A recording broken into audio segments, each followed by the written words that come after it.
quite a good situation to be in. My mate's van's broken down, but a flat battery at a petrol station, and my proper jump leads, I ain't got them, so we sort of got some little skinny ones joined together, and they're not big enough to take any amps to crank it, so I'm just going to have to leave it charging here for a few minutes, causing a massive obstruction, which is probably frowned upon, but professional to the end, always professional to the end. Yeah, so none of that actually worked, and I had to go and get a jump pack to start it, and then when we got it started, measured the voltage, and well, it was at about 10 volt when running, and well, we put the battery on charge now. So now, while the other battery's on charge, I'm going to test this, which is obviously up to the job. I think it needs a decap first, this, but we're going to use this massive battery, which is perfect for a diesel van, and we're just going to try and just make sure that it's not the wiring before we get an alternator for it, and just see what happens. So anyway, we're going to nick this battery off this one, which you want to take your earth off first, because then if your spanner touches the bodywork, then it's not going to matter. 10mm on there, and a 13 down there. So we're just going to take that off. So after struggling for way too long with a seized up bolt and the incorrect tools, as you can see, that's a 13, but I'm actually using a 1/2 inch, which is pretty much the same. That's a 1/2 inch or a 1/4 penis spanner. Anyway, we're nearly out with that, and we'll put it on the van. So now we've got our B82 res connected in this correct sexual orientation, as you can see. And it's got 12 and a bit volts on it. We want to measure the main feed on the back of the alternator to make sure that's not broke. So we've got that connected to a really good earth. Then we're connecting this to there, and well, it had more than that when I was holding the earth on properly. It had 12.3 volts, but that's probably not the best. So that's connected. So now let's see if this little battery will start this van.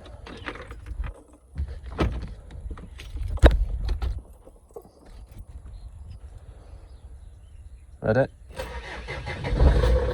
Quite nicely. And we're not charging. So it appears that we do in fact need an alternator. Right, so we might as well take the alternator off. And before we do that, we want to disconnect the battery. As you can see, the battery's run away, so we haven't got that problem. Right, so we've got some wires and shit to take off first, and we want to take the belt off. Well, first we want to take this power steering reservoir off, so that we can see down there. And then we want to draw the map of the way the belt goes, so when we put it back on, it's not turning pulleys the wrong way and fucking about like that. So we'll get some paper. Right, so you can pretty much see them all there, apart from the crank pulley, but it's pretty simple. So we've just done our nice professional map there of where our belt goes, so we can't get it wrong. As you can see, we've got our crank pulley, power steering pump, alternator, and our tensioner, and that's where it goes back on, which, well, you struggle to do that wrong really, but I always do one of these when I take a belt off. Right, it's also worth mentioning that this little plug here can fuck up. We've tried to make sure that that's not the issue by giving it a wiggle and what have you, and all the usual bollocks. So anyway, we're just going to take all wires off it now, which that should be a 13. I've taken battery off, so we're not going to get not going to make a load of sparks. Well, unless there's another battery I don't know about. Right, so that's loose. Take that off. That's our main alternator feed that we measured before to make sure it was actually connected to the battery. Put the nut in a safe place, and the washer.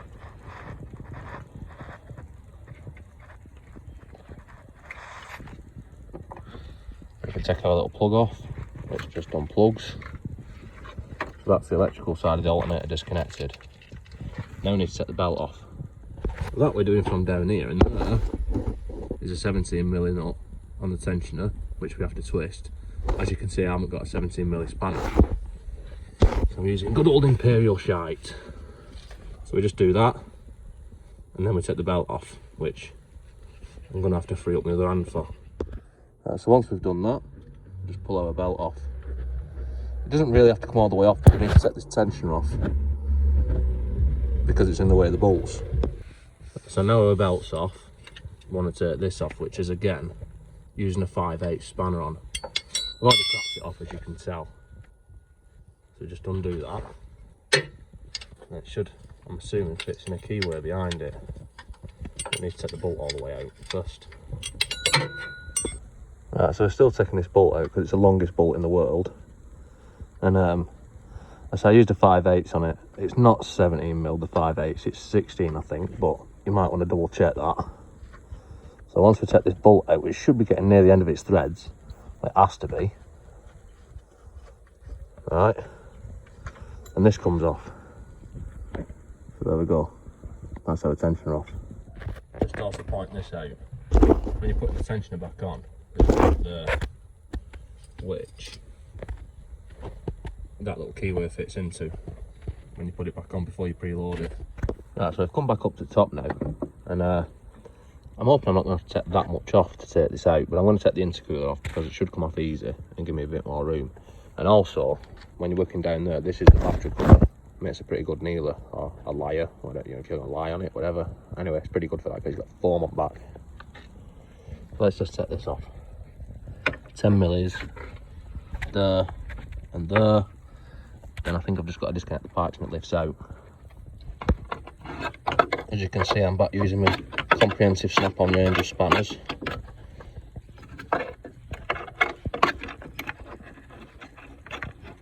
That's both the 10mm out, and now we're going to use, keeping with the theme of the comprehensive snap-on range, we're going to use our screwdriver. And we're going to undo these pipes. Right, so pipes off, intercooler should just lift out like that.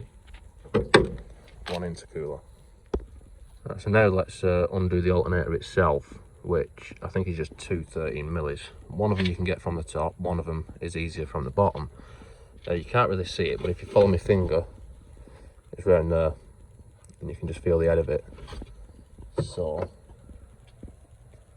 let's get our 13-ish mil spanner, and let's undo that.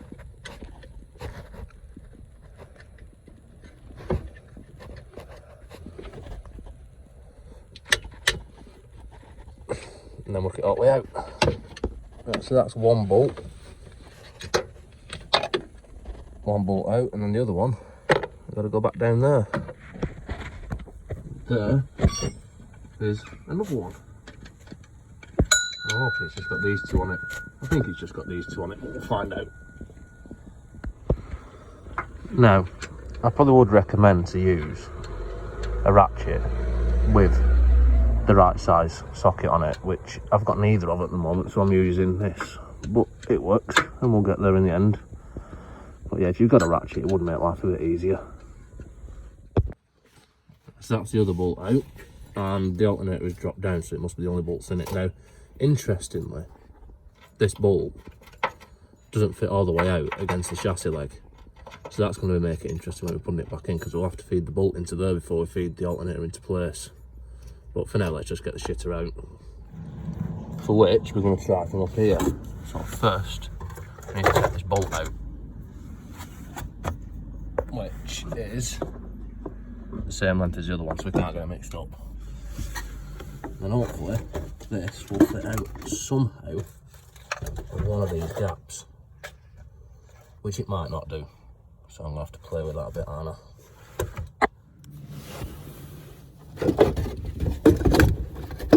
Yes. Yes. So the stupid fucking alternator doesn't fit out, so I'm going to have to do what I was trying not to have to do. Just take all this shit off. And if I'd have done this at the start, then it would have made getting the alternator off easier. But I didn't, because I was hoping I wouldn't have to. But you can learn from my mistakes here and just take all this shit off to start with. So now I've taken the grill off, and then we'll take the headlights out. By the way, when you take the grill off, you need an extension bar to get to that one there. So headlights out.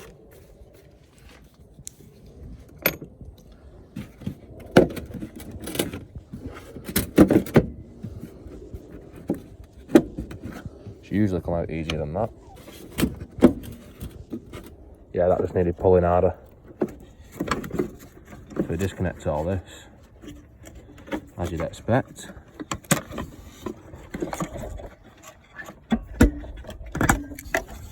So that side light out. The other one, yes, the other one has got some broken clips on it. So while we've got it out, we might as well fix that as well. We've got this on each side. That's them two out and some other shit off, but there's also that there, which I'm gonna have to get a socket for because my spaniel won't fit in. So I have to find a socket now. So now we've found a suitable socket, she'll remove this. So in an attempt to not remove the bumper, we're just going to remove these two because we haven't got the right Torx bit to take them out. Right, so instead of taking the bumper off and doing this normally, what I've done is I've just sort of forced that off there. It didn't take much. Undone these bolts and undone stuff. So now we've got enough movement, hopefully, to pull the alternator out. At this point, you might want a friend to help you.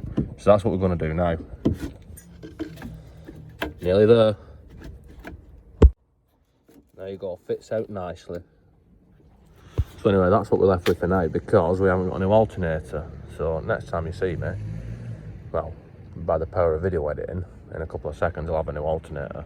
Anyway, this is what we're left with. This is our old alternator, and as you can see, it's in lovely clean condition. And if you've got any children, it is approaching Christmas, so you can give it to them as a present, as it makes a very good spinning top. So now we are back with the new alternator, and as you can see, this is an advertisement for doing well at school if any kids are watching. Because if you do well at school, you won't be fucking about in this sort of well, this weather doing this shit. Anyway, let's put it back on. Right, so same way as it come off really. I pulled this out and it fits in. Another thing to do, which I should have mentioned, is make sure before you put it in that them nuts there are in place, otherwise you're going to be screwing it into nothing. And we've also got to put one of the bolts in because it don't fit out against the chassis leg, so we need to put one in the hole ready, and then we'll put the alternator back into place then, which, well, that's just sort of self-explanatory really. I'm not going to be able to film that while holding the phone and putting it in, so I'm just going to do that. Right, so we've got the top bolt in, and then the bottom one, it needs to pivot on the top one to push it further down, which it's quite tight, so I'm just going to knock it with a mallet, if I can find where I put my mallet. When I say mallet, I mean a hammer, but using the handle of it because I ain't got a mallet.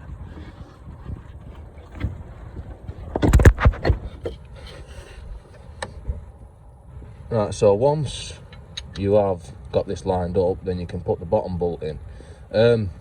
Yeah, I screwed up before because I said that it was the top bolt that the chassis leg was in the way of, and it was the bottom bolt. So just bear that in mind. It will still go in, it's just awkward to put in. So yeah, we can tighten this up, and we can then tighten the top one up, and that's our alternator in place. Happy. Right, so now alternator is in place with both the bolts tight. I'm not connected to the wires yet, I'll do that in a minute. We're going to put this shitter on, which means lying on the floor. Nice. So there is that locating dowel, well, it's not a dowel, but a locating piece that fits into that on there, like that. And then this bolt wants tightening up. I'll get it started. That's it, I'm just pointing the camera at anything but what I'm actually doing. So that's started. So we tighten that up, and then that's to adjust it. We need to tighten this bolt up first, which is a 16mm, but as I mentioned before, I'm using a 5/8 spanner. Lovely. Yes. So anyway, now that is in place and it's tight, I want to refer back to our auto data. So the belt should go up to under there, up to the alternator and round. So I'll put it round the alternator first. We'll take it off the power steering pump.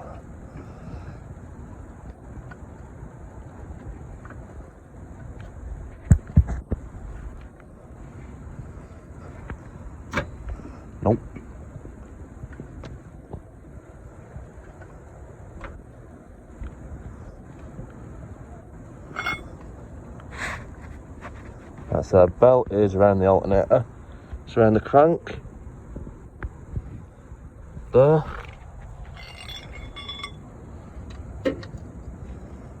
And then pull this back.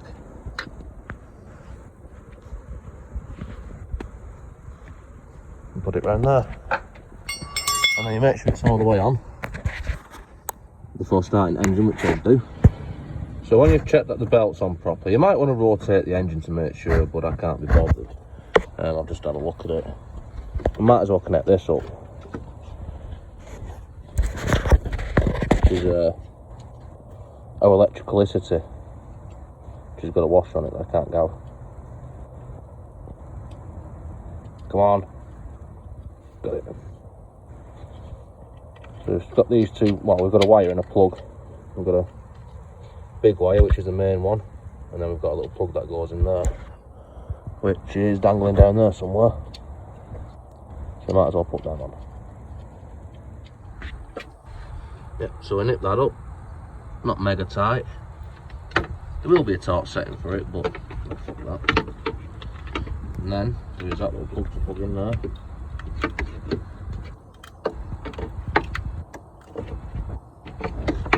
And that's electrically wired up, apart from there's no battery on it.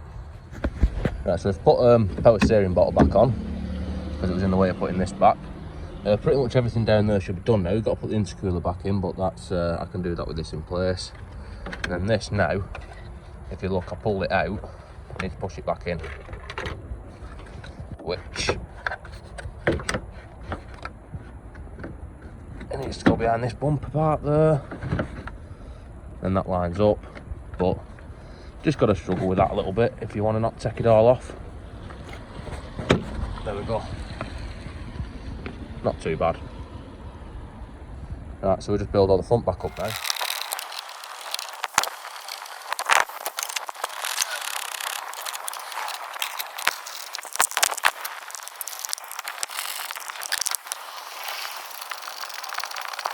So now we've put this front panel on exceptionally fast. We're going to put this intercooler in exceptionally slowly, probably. So it feeds in, and then there's little, let's turn my light on. There we go. There's little rubber, little rubber bungs that this goes into. There's little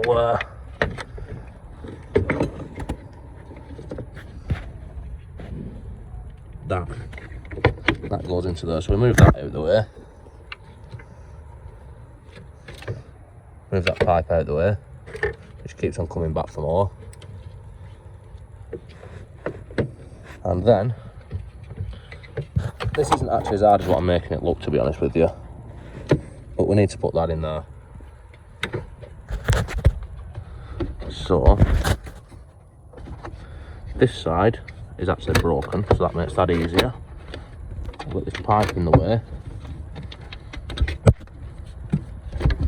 So that goes there. And there's a little bolt that goes through there, which is one of them quite long 10mm if I remember right. And that's sat in where it needs to be. Like I said, that's easier than what I made that look. I'm just fucking about like this. Don't tighten it up on that wire, because that could cause you all manner of issues. Let's put our bolts in that, which is them ones, I think.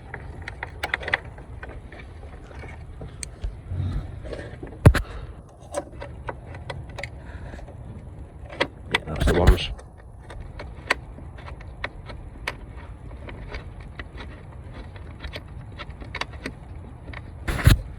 So that's one in. I'm just going to put the other one in and to tighten the shifters up. Right, so our intercooler is bolted into place. So now obviously we're going to have to put these pipes back on. So we're just, same for each one really. I mean, don't know if anybody's struggling with this sort of thing, but it's a screwdriver, it's a Jubilee clip. And I'm struggling with it, look, yes. That's not fully tight yet, by the way, they want to be tightened up. So I tighten them shifters up, and then put the headlights back in and that. Right, so that's these pretty much tight. Now it's very important to make sure when you're tightening this up, that you have both screws perpendicular to the vehicle in line. Otherwise it won't work, as you can see, perpendicular.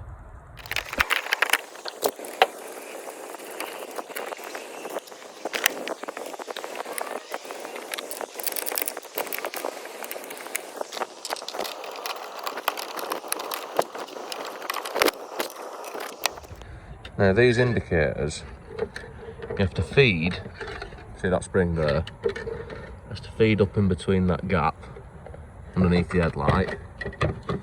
So then clip the shitter in there and here, alright, so it's in place. And then let's put my light on. Then here, see, so we can see, there's a clip on the back of the headlight there. So let's move that wire out of the way. That spring clips into that like that, and that's all that really holds it in, and a wire. So this is the other headlight. I don't know if anyone noticed when I took it out, it wasn't actually held in very well, so I've put some hot staples on it just to hold it together. One of the brackets were too far gone, but it's better than it was, so I'll show that now and then I'll put it in. This is what we're doing with the headlight. Put hot staples in it and then I'm gonna melt plastic over them. So we've just trimmed the ends of the staples off and just smoothed it over with that. As you can see, it's lovely and neat, and you can never be able to tell that it's ever been plastic welded. But yeah, it's pretty strong, hopefully. We'll see when we put it back on. Got to do the same with the other ones as well.